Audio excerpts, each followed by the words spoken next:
Hey guys, what's going on? We are going over the best everything for September 2020 in Marvel Strike Force. To start off, we have our best team, and that is Black Order. Most people know the power of Black Order. To start off, we have Sif and Corvus constantly calling assists from each other on their basics. Cole Obsidian is tanking, taunting, and he's getting death proof. Then we have our two basic legendaries on this. We have Ebony Maw, who's a legendary in himself, and along with Empowered Thanos. Empowered Thanos brings a lot of good to Black Order, and he gives the other team defense or armor down and stuff. And then, you know, Ebony Maw provides barrier and debuff immunity to his team whenever a controller dies. So most people do know the power of Black Order, so I'm not going to go too much in detail about them, but yeah, this is the best team in the game. I don't think anyone really can argue with it. They have a couple counters that can counter them, but the one that I like to use in Arena whenever I face them is this team. So most people have seen a video about this team. I know Mobile Gamer has put up a video about this. This month I'm going to put up a video of me climbing an arena, so I'll probably use this team if you want to check that out. But yeah, basically Black Order does not have a counter for Ultron, and that can help get this team going. When you get offense up on Phoenix and Black Bolt, that's a lot of damage going, and then you have Invisible Woman shielding people and giving barrier, and Colossus can also tank for this team as well. This is your arena counter.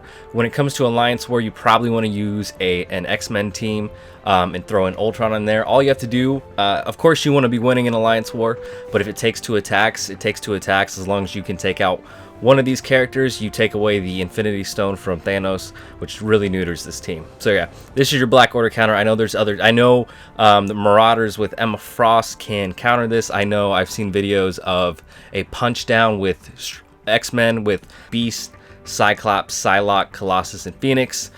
They can beat Black Order as well. But yeah, this team, pretty solid. There's plenty of videos showing on how to counter Black Order if you need to check that out. Our best arena team is Black Order. Yeah, basically this team is constantly running arena. I face this team a lot, but I'll show a team that I actually use. This team, I like this team a lot. I actually do sub in Invisible Woman for Yo-Yo sometimes, just because if there's an opposing Mr. Sinister that I'm facing, I like to shield everyone and leave Black Bolt out so he can't clone Phoenix. But yeah, this is the team that I use a lot. Basically, Sinister is going to clone their Phoenix. If this is a team this is what you will use against non-Black Order teams. But Sinister will clone Phoenix. Yo-Yo is going to apply offense down. Whenever their Phoenix dies, Ebony Maw is going to give debuff immunity and shield to the team and barrier. And Black Bolt is just there for pure damage along with Phoenix as well. Next up, we have our best U7 team. I actually have three best U7 teams, and I'm going to talk a little bit about the combinations that come with this, but I think this is your best U7 team. I use this occasionally.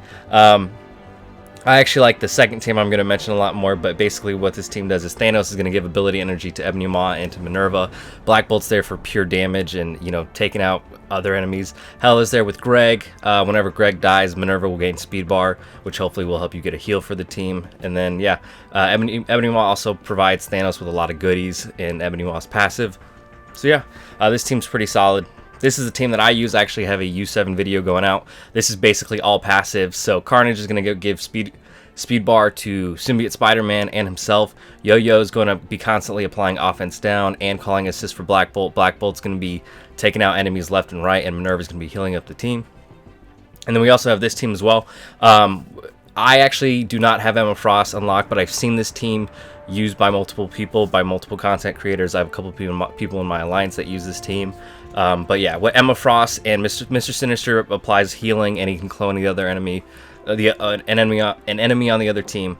Shuri will apply defense up and deflect to the teammates. Emma Frost will get rid of all debuffs on this team, and then we'll get rid of all buffs on the opposing team, and then Yo-Yo and Black Bolt are a good combination. For U7, I will say there are combinations that you want to go for. I think you can use any conglomerate of teams, of these teams, but basically with Thanos and Ebony Maw, that's a good combination, along with Minerva too, because Thanos is going to give ability energy whenever an enemy dies. Then you have like a combination of Symbiote Spider-Man and Carnage.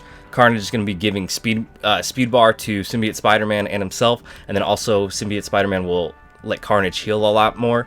Yeah, and then there's the Yo-Yo and Black Bolt combination, where Yo-Yo is giving ability energy, applying offense down, giving Black Bolt evade, calling assists, all sorts of good stuff, and then Black Bolt's just beast in himself. He's a blaster who has a shitload of health, I guess.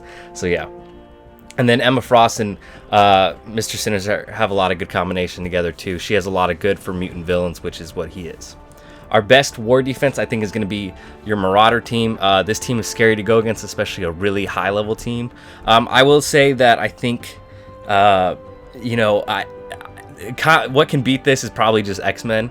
I will say I don't have best war offense on this list just because I think there's different teams different combinations you would use depending on what you're facing on defense. But I think probably the top one right now is going to be Baron Zemo and Hydra 2.0. I'm probably going to run Zemo, Hydra Grenadier, Winter Soldier, Crossbones, and Kingpin just so I don't have to take Red Skull off that defensive team. But yeah, I think Baron Zemo and Hydra 2.0 is going to be your best war offense. But again, it depends on who you're going up against. But yeah, best war defense, just this team.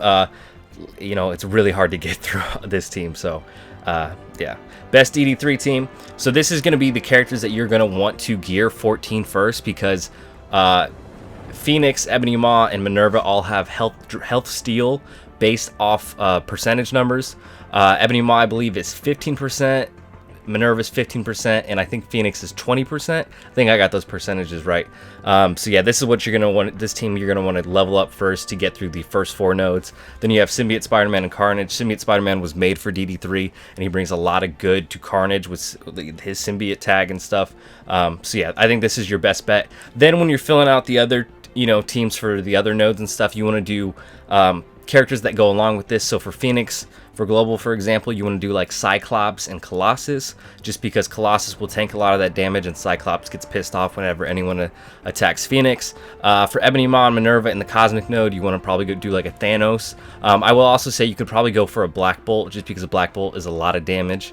And then for City, I would say pretty much Venom is pretty solid. And then I'm going to probably, right now, the only City character I've leveled up is Symbiote Spider-Man because I did not know about this combination of Carnage and Symbiote Spider-Man before I started leveling up bio characters, but Carnage is my next bet. After Carnage, I'll go for Venom, and then Ghost Rider as well. I'm not going to necessarily recommend him, but he's one of the, I would say, the best characters for City. And then I'm going to do Doc Ock as well when his Legendary comes out. Our best DD2 team, I have this in quotations just because there are better teams, but this is probably a team that you will get access to a lot quicker than another team that could, basically you'll have access to this team before you probably will have access to this team.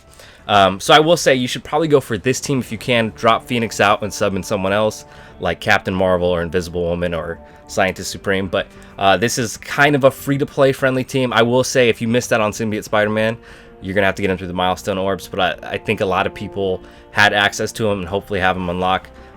Dark Dimensions 2 just requires Gear 13, so I think this team will get you through. I have a video of a team like this beating Dark Dimensions 2 in one day. This team will get you to the final node, and then if you have Phoenix at Gear 13, throw her in, replace Captain Marvel, and you should hopefully be able to beat Dark Dimensions 2 in one day.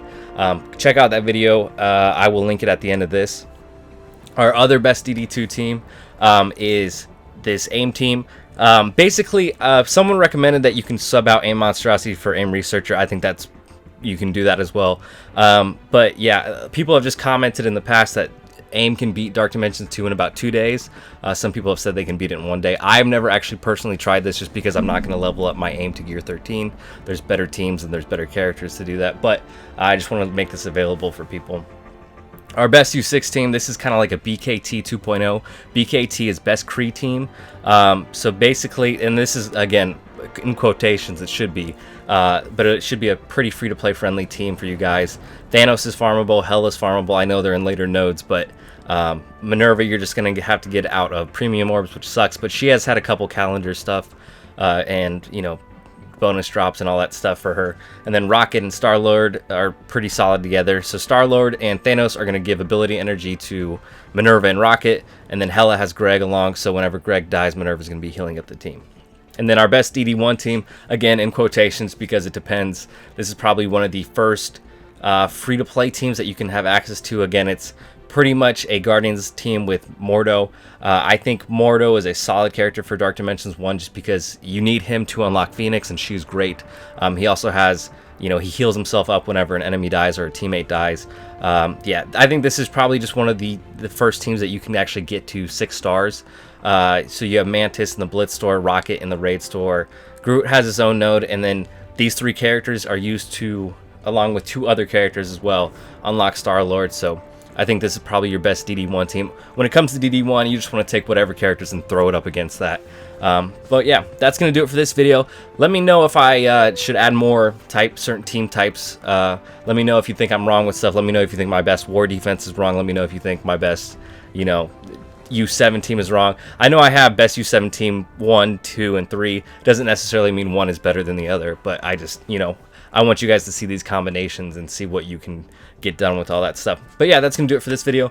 On this channel, I do guides, I do giveaways, I do all sorts of Marvel Strike Force stuff, so make sure you're subscribed, hit the like button, all that great stuff. Thank you guys for watching, and I hope you have a great day. Bye.